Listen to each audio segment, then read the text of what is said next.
सूर्यसहस्रांशो तेजो राशिर्जगत्पते अनुकंपय मां भक्त्या गृहाणार्घ्यं दिवाकर ध्येयः सदा सवितृमण्डलमध्यवर्ती नारायणः सरसिजासनसन्निविष्टः केयूरवान् मकरकुण्डलवान् किरीटी हारी हिरण्मयवपुर्धृतशङ्खचक्रः ॐ मित्राय नमः ॐ रवये नमः ॐ सूर्याय नमः ॐ भानवे नमः ॐ खगाय नमः ॐ पूष्णे नमः ॐ हिरण्यगर्भाय नमः ॐ मरीचये नमः ॐ आदित्याय नमः ॐ सवित्रे नमः ॐ अर्काय नमः ॐ भास्कराय नमो नमः।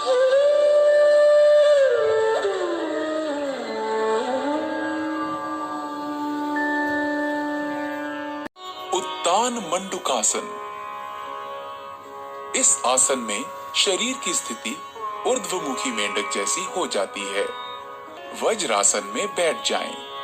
अंगूठों को सटाते हुए दोनों घुटनों को अधिक से अधिक फैलाएं। श्वास खींचते हुए अपने हाथों को ऊपर उठाएं। सिर के पीछे से दोनों हाथों को मोड़ें और हथेलियों को विपरीत कंधों पर रखें। अपनी पीठ और गर्दन को सीधा रखें और थोड़ी देर इसी स्थिति में बने रहें। यह आसन पीठ दर्द और ग्रीवा दर्द की तकलीफ से छुटकारा दिलाने में सहायक है। यह आसन शरीर के मध्य पट के लिए लाभदायक है। यह फेफड़े की कार्य क्षमता में वृद्धि करता है। घुटनों व जोड़ों के दर्द से पीड़ित व्यक्तियों को इस आसन से परहेज करना चाहिए। वापसी में श्वास खींचते हुए दोनों हाथों को धीरे धीरे सीधा करें और वापस ले आएं। अपने घुटनों को मिलाकर पूर्ववत स्थिति में ले आएं।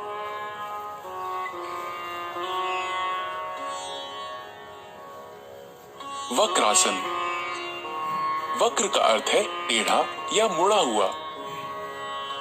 दाहिनी टांग को मोड़ें और दाहिने पैर को बाएं घुटने के साथ रखें। बाईं भुजा को दाहिने घुटने पर लपेटें और हथेली को दाहिने पैर के पास रखें। सांस छोड़ें। शरीर तथा गर्दन को दाहिनी तरफ मोड़ें। इस मुद्रा में आराम से रहें। अपना सर पीछे घुमाएं। सांस छोड़ते हुए अपने हाथ बाहर निकालें। पैरों को सीधा फैलाएं। अब वापस आएं और विश्राम आसन में विश्राम करें। यह आसन मेरुदंड के लचीलेपन को बढ़ाता है। यह कब्ज तथा अपच दूर करने और मधुमेह के प्रबंधन में सहायक है। इसे दूसरी तरफ के लिए दोहराएं।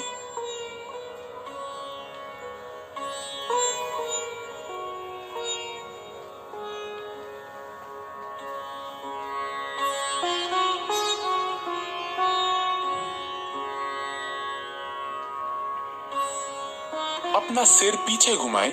सांस छोड़ते हुए अपने हाथ बाहर निकालें। पैरों को सीधा फैलाएं।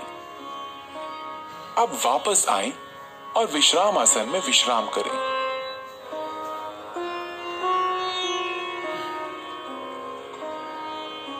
मकर आसन। मकर का अर्थ है मगरमच्छ। पेट के बल इस प्रकार लेट जाएं कि टांगे एक दूसरे से दूर हों तथा पैर बाहर की ओर हों। दोनों बाहें मोड़ लें तथा दाहिने हाथ को बाएं हाथ पर रखें। अपने सिर को हाथों पर रख लें, आराम करें। यह मकर आसन है। यह आसन सभी अधोमुखी मुद्राओं में विश्राम के लिए किया जाता है। यह पीठ के निचले हिस्से को आराम पहुंचाता है। भुजंग आसन। अब अधोमुखी मुद्राओं के लिए तैयार हों। भुजंग का अर्थ है सर्प या कोबरा। पेट के बल लेट जाएं, सिर को हाथों पर रखें और शरीर को आराम से रहने दें। अब टांगों को आपस में जोड़ें और बाहों को खींचें। माथे को भूमि पर रखें। अब अपनी हथेलियों को छाती के पास रखें और कोहनियों को उठाएं। सांस भीतर लें और थोड़ी तथा नाभि के हिस्से तक छाती को ऊपर उठाएं। यह भुजंग आसन है। यह आसन तनाव के प्रबंधन के लिए सर्वोत्तम है। यह पीठ दर्द तथा श्वास संबंधी समस्याओं से निपटने में सहायक है। सांस छोड़ें, अपने माथे को भूमि पर रहने दें तथा बाहों को खींचें। अपनी टांगे फैलाएं, हथेलियां ऊंची करें तथा अपने सर को हथेलियों पर रखें और आराम करें। शलभ आसन। शलभ का अर्थ है पतंगा या टिड्डा। पेट के बल लेट जाएं, टांगे आपस में जोड़ लें। थोड़ी को भूमि पर रखें। दोनों हाथ शरीर के किनारे ऐसे रखें कि हथेलियां ऊपर की ओर हों। सांस भीतर लें। अपनी टांगों को भूमि से उतना ऊपर उठाएं जितना आप बिना घुटनों को मोड़े हुए उठा सकें। बाहों और टांगों को इस तरह फैलाएं कि शरीर आसानी से भूमि से ऊपर उठ जाए। इस स्थिति में आराम से रहें। यह आसन साइटिका तथा पीठ के निचले हिस्से के दर्द में राहत देता है। यह कूल्हे की मांसपेशियों को आकार देता है। अब सांस छोड़ें, टांगों को नीचे भूमि की ओर ले आएं।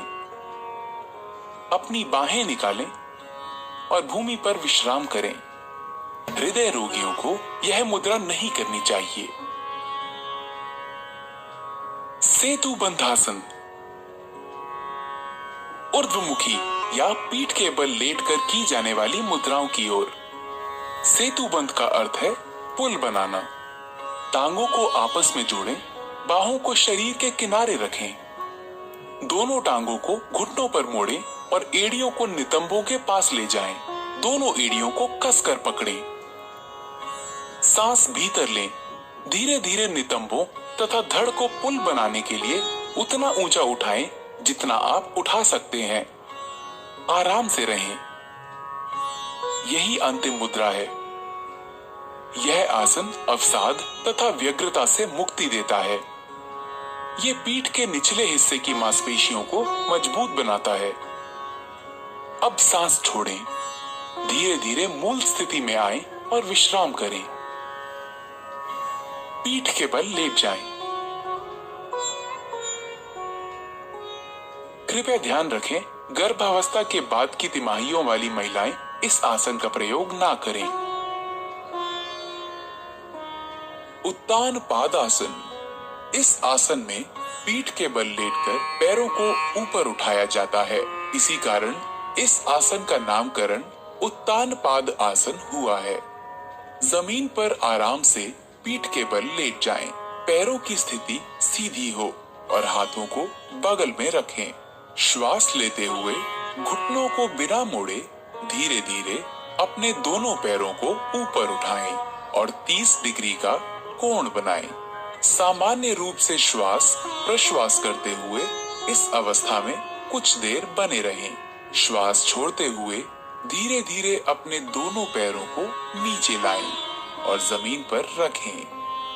यह आसन नाभि केंद्र अर्थात नाभि मणि चक्र में संतुलन स्थापित करता है। अर्ध हल आसन। इस आसन में शरीर की स्थिति खेतों की जुताई करने वाले भारतीय हल की अर्ध आकृति जैसी हो जाती है। इसी कारण इसका नाम हल आसन पड़ा है। पीठ के बल लेट जाएं। दोनों हाथ जांघों के बगल में रखें और हथेलियां जमीन पर टिका दें। घुटनों को बिना मोड़े अपने पैरों को धीरे धीरे ऊपर उठाएं। सर्वप्रथम अपने पैरों को 30 डिग्री तक उठाएं। तत्पश्चात 60 डिग्री का कोण बनाएं। अब धीरे धीरे पैरों को 90 डिग्री के कोण की स्थिति में ले आएं। यह अर्ध हलासन की पूर्ण स्थिति है। इस अवस्था में शरीर की स्थिति नितंब से कंधे तक सीधी होनी चाहिए। धीरे धीरे अपने पैरों को वापस जमीन पर लाएं। ध्यान रहे वापसी की स्थिति में सिर जमीन से ऊपर ना उठे। यह आसन गहरे तनाव से ग्रस्त व्यक्तियों के लिए अत्यंत लाभदायक है, परंतु उन्हें बड़ी सावधानी पूर्वक यह आसन करना चाहिए। पीठ के निचले हिस्से के दर्द से पीड़ित व्यक्तियों को दोनों पैरों के साथ इस आसन को नहीं करना चाहिए। पवन मुक्त आसन। दोनों घुटने मोड़ें तथा जांघों को छाती के पास लाएं। उंगलियों को आपस में जकड़ लें और घुटनों के नीचे पिंडलियों को अच्छी तरह पकड़ लें। सिर तथा कंधे उठाएं और घुटनों को थोड़ी से छूने का प्रयास करें। यह पवन मुक्त आसन है। यह कब्ज दूर करता है, उदर वायु से मुक्ति दिलाता है और पीछे की मांसपेशियों तथा मेरु तंत्रिकाओं को ठीक करता है। अपना सिर पीछे लाएं, सांस छोड़ें। अपनी टांगों को सीधा फैलाएं। आराम करें। उदर की चोटों, हर्निया, साइटिका तथा गर्भावस्था में यह अभ्यास ना करें।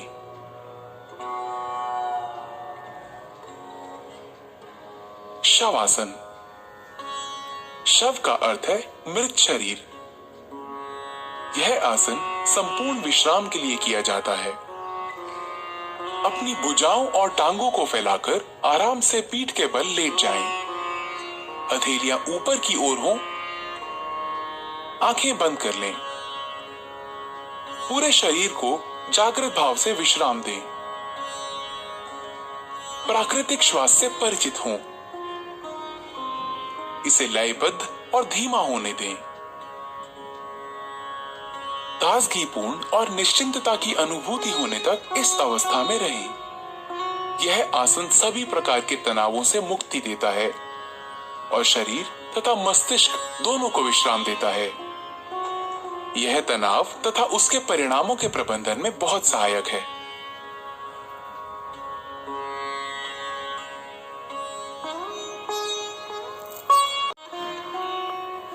कपालभाति।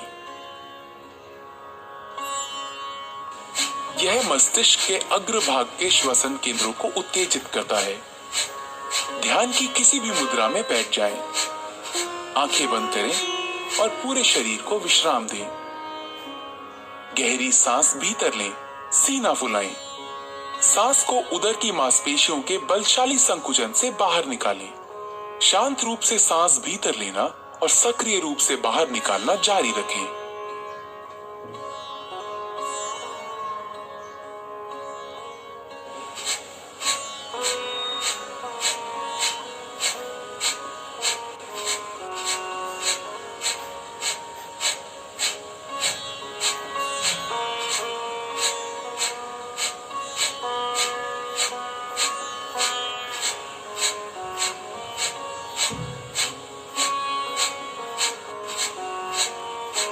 फिर एक गहरी सांस लें, धीरे धीरे बाहर निकालें और विश्राम लें। इस प्रक्रिया को 30 बार करें। यह कपालभाति का एक चक्र है। प्रत्येक चक्र के अंत में गहरी सांस लेनी चाहिए। अब 2 चक्र और करें।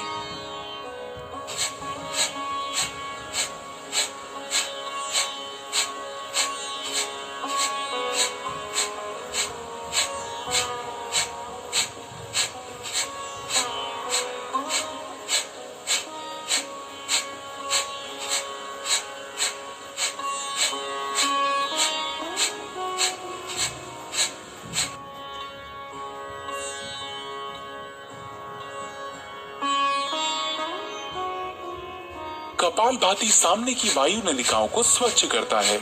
इससे कफ संबंधी समस्याओं के निदान में सहायता मिलती है। यह ठंड, राइनाइटिस, साइनोसाइटिस, अस्थमा तथा श्वास संबंधी रोगों के उपचार में सहायक है।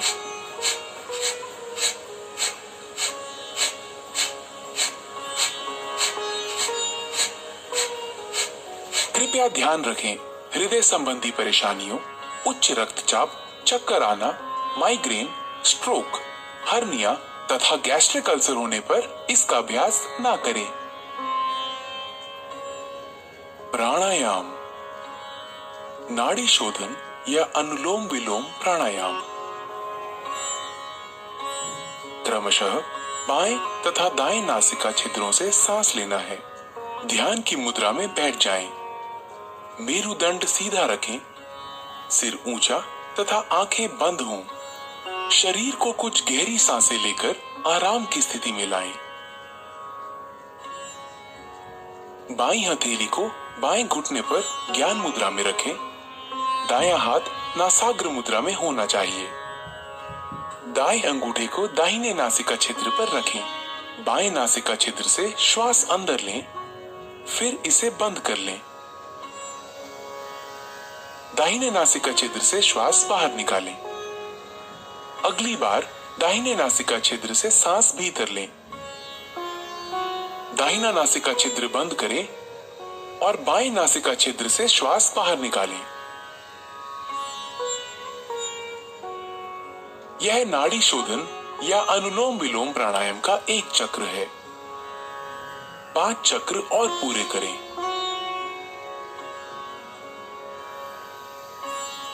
जो अनुलोम विलोम प्राणायाम प्रारंभ करने वाले नए लोग हैं, उनके लिए श्वास अंदर खींचने और बाहर करने का समय समान होना चाहिए। धीरे धीरे इनके समय का अनुपात बढ़ाकर 1:2 करना चाहिए। सांस धीमी, स्थिर तथा नियंत्रित होनी चाहिए। इस प्राणायाम का उद्देश्य ऊर्जा के सभी प्रमुख मार्गों को शुद्ध करना है। ये पूरे शरीर को पोषित करता है। ये चित्त को शांत करता है और एकाग्रता बढ़ाने में सहायता देता है। ये प्राण शक्ति बढ़ाता है और तनाव तथा व्यग्रता के स्तर को कम करता है। ये कफ संबंधी दोषों का भी निवारण करता है।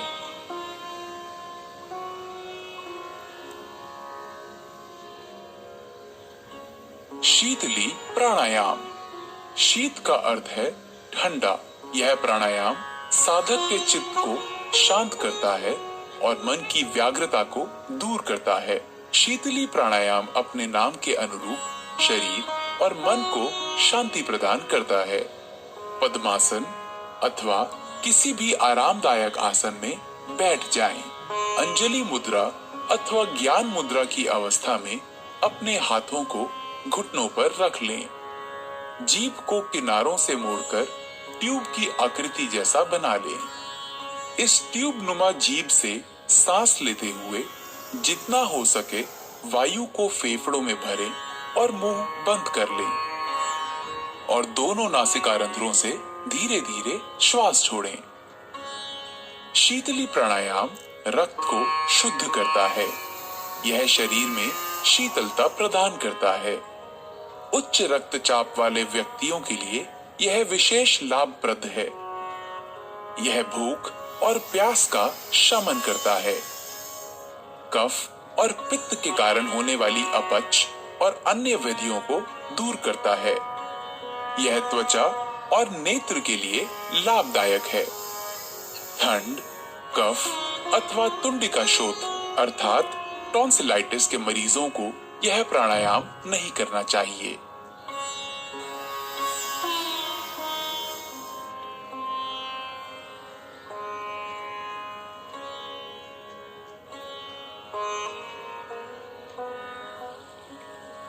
भ्रामरी प्राणायाम।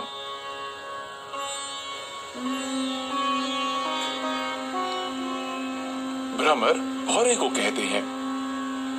इस प्राणायाम में श्वास छोड़ने के समय जो ध्वनि निकलती है वो भौरे के बुन बुन से मिलती जुलती लगती है। दोनों नासछिद्रों से गहरी सांस भीतर लें। नियंत्रित तरीके से गहरी और स्थिर भौरे की बुन बुन की जैसी ध्वनि के साथ श्वास बाहर छोड़ें।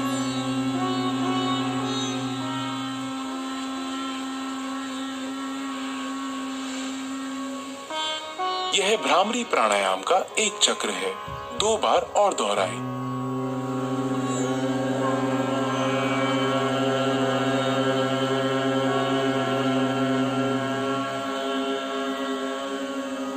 ये अनिद्रा की अच्छी दवा है। इसे तनाव संबंधी विकारों को दूर करने में बहुत कारगर पाया गया है।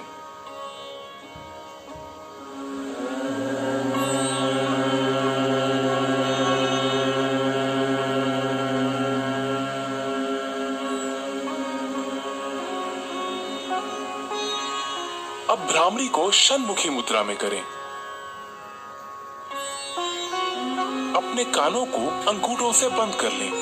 अब तर्जनी को अपनी आंख पर, मध्यमा को नासापुटों पर तथा अनामिका और कनिष्ठिका उंगलियों को अपने होठों पर रखें।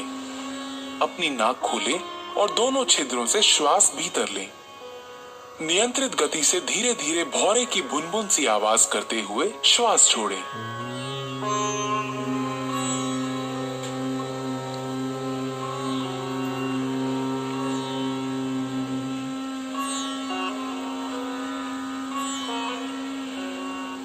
यह एकाग्रता और ध्यान के प्रारंभ के लिए तैयारी करने का प्राणायाम है। ध्यान। आइए अब ध्यान के लिए तैयार हों। ध्यान एक निरंतर चिंतन की प्रक्रिया है।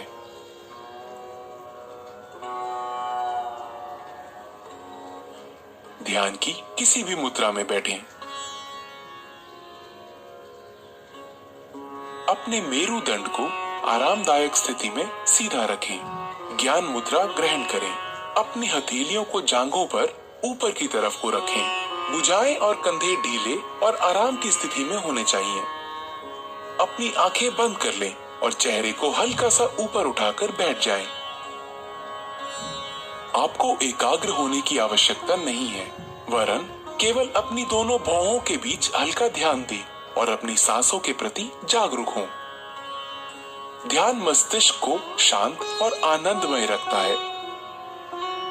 ये एकाग्रता, स्मृति विचारों की स्पष्टता तथा इच्छा शक्ति को बढ़ाता है।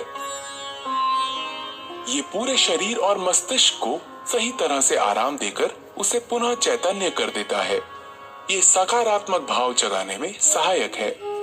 ध्यान हमें आत्मानुभूति की दिशा में आगे बढ़ाता है। ध्यान की स्थिति में बने रहें।